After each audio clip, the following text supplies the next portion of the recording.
Good morning mga kalapatids. Yan po ang ating lilinisin ngayong umaga. Katulad ng sinabi ko kahapon, ako ay maglilinis. Lilinisin ko tong kanilang pinag-aapakan na pinaka-flooring nila.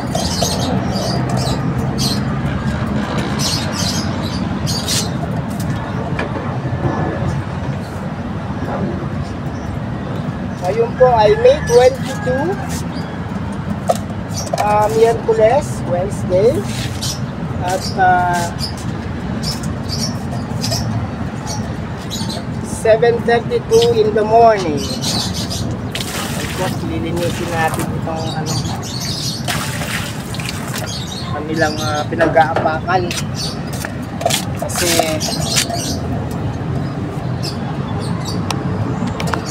ayan, yung lilinisin natin, subrasin natin para malinis ang kanilang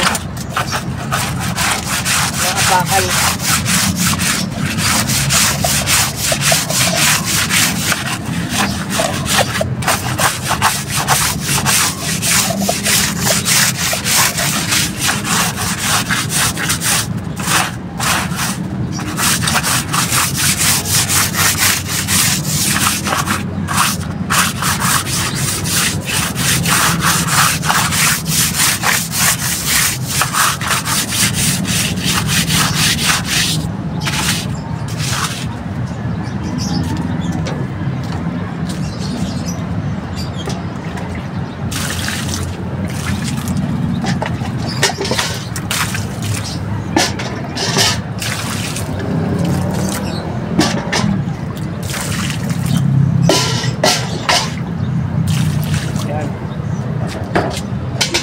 Linis ang pot na dumi.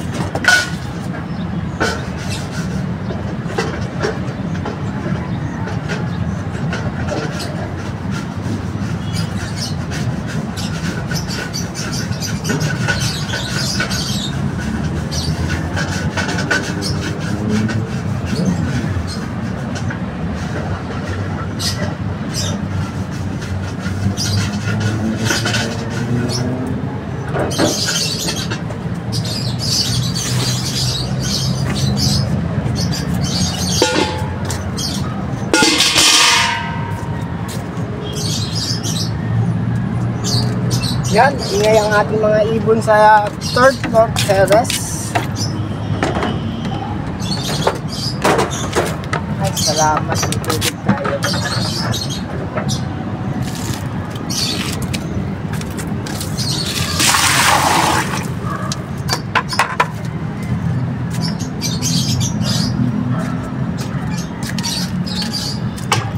Nagkaroon na lumot to.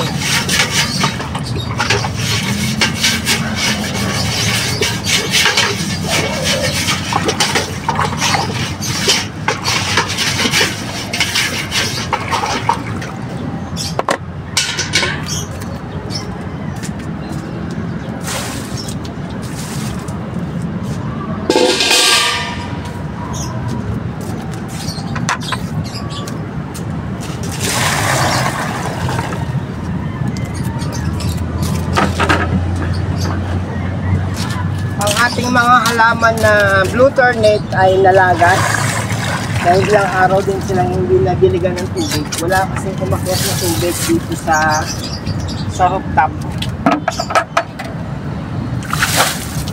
Kaya kawawa naman itong ating mga halaman, hindi nakatikim ng tubig, hindi sila nakainom ng tubig dahil ang Maynilad, ewan ko ba naman kung Maynilad bakit kinikipid tayo sa tubig.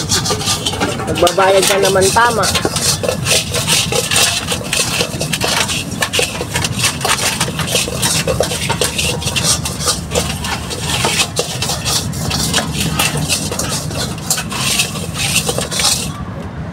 Umayad mo tayo ng tama. Bakit tayo tinisisip ng Maynilad sa tubig?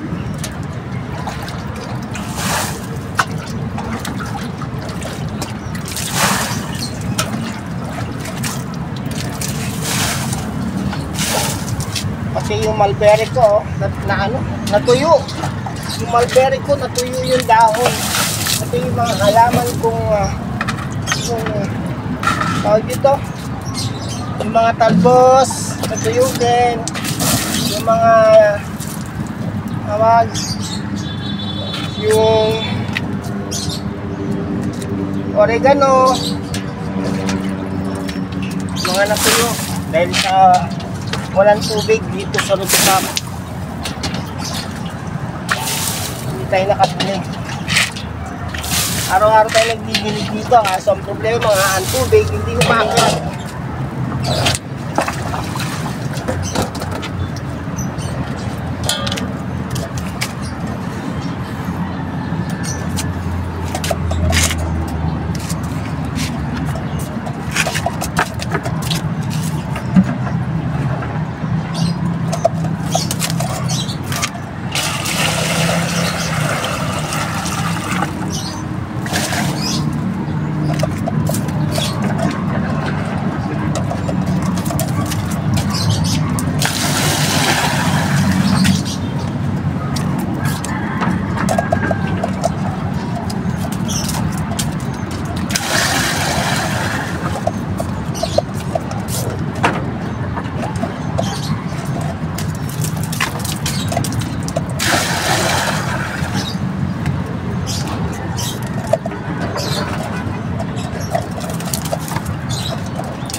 Ayan na po guys, pakakawalan natin yung ating mga kalapate.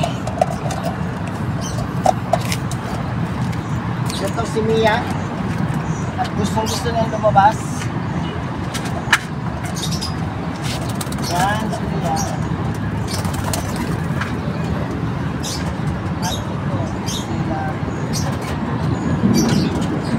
Ayan, labas na, labas. Pag kayo lipad.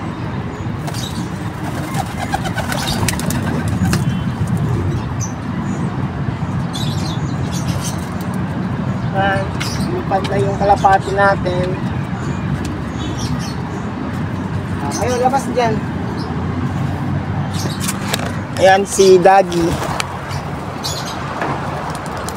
Ayan, nagsiliparan na.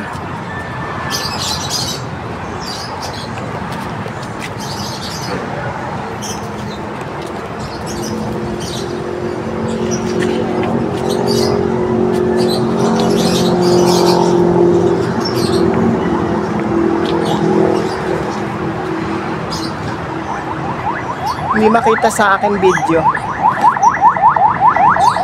Masyado maliwanag eh. Pero sana nakikita na. Pagka in-edit natin.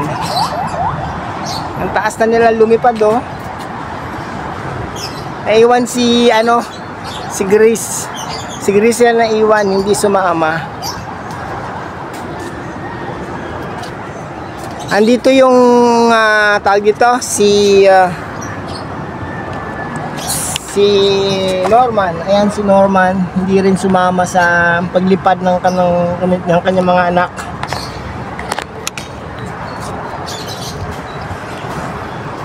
Ilalagay natin siya dun sa itaas kasama ni Grisel.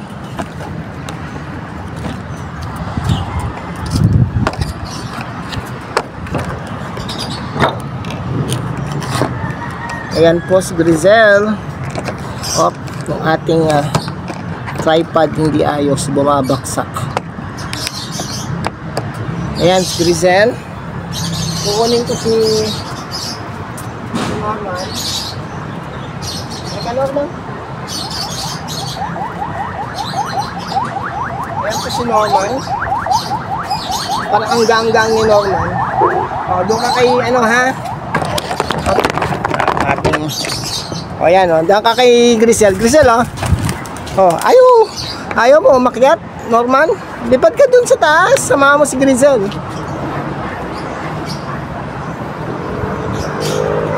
Ayan yung ating mga kalapate. Nagsibabaan na. Ayan, nagsibabaan na sila. Gutom na yan, kakain na. Ayan po si Norman. Oh, lipad na dali. Sama ka dun sa kanila. Sama mo si Grizel. Oh, sige na. Lipad. Lipad na. Lipad na. Lipad, dali. Ayan, very good. Ayan, sama-sama na silang lahat dyan. 7 sila ngayon. At yung dalawa natin, yung isang pares ng breeders natin ay hindi na natin nakita, hindi na nakabalik. Pero sana kung merong nakakuha sa kanila, tanggalan sila ng tape at paliparin at bumalik sa atin. So ayan na po sila, sama-sama sa itaas. Wala nang mga tape ang pakpak nila dyan, yung si Norman at si Grizel. Ayan yung si Norman oh. Yan yung nawawala ng 4 na araw.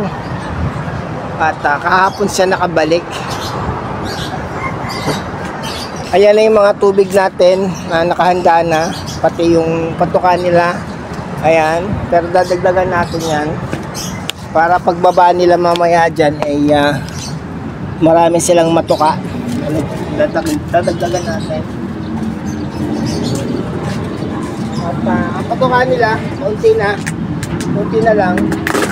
Pero bibili tayo mamaya sa palengke. Malapit lang naman ang palengke dito. Ito yung lalagyan nila guys. So, wala nang laman.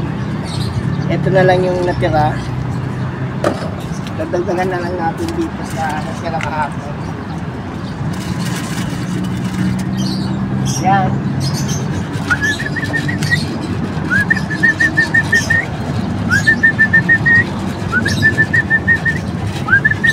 Baba na kayo, baba. Kain kayo, kain.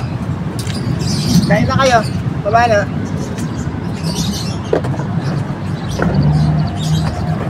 So, bumalik pa.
Ayan na po sila guys, nasa itaas. 1, 2, 3, 4, 5, 6, 7. Ayun yung isa. Ayan isa. Ito sila. 1, 2, 3, 4, 5, 6. At nandito yung isa solo sa likuran nila. Ito yung marami na nakatambay dito sa taas. Ayan po, bumaba na po si Blackie. Ayun si Norman. Ay, ito si Blackie, yung anak ni Norman, ang anak ni Kalaputi at ni Whistler. Bumalik na naman doon. So, dito na lang po tayo. Ba't bababa na ako at mainit na. Init na dito sa rooftop.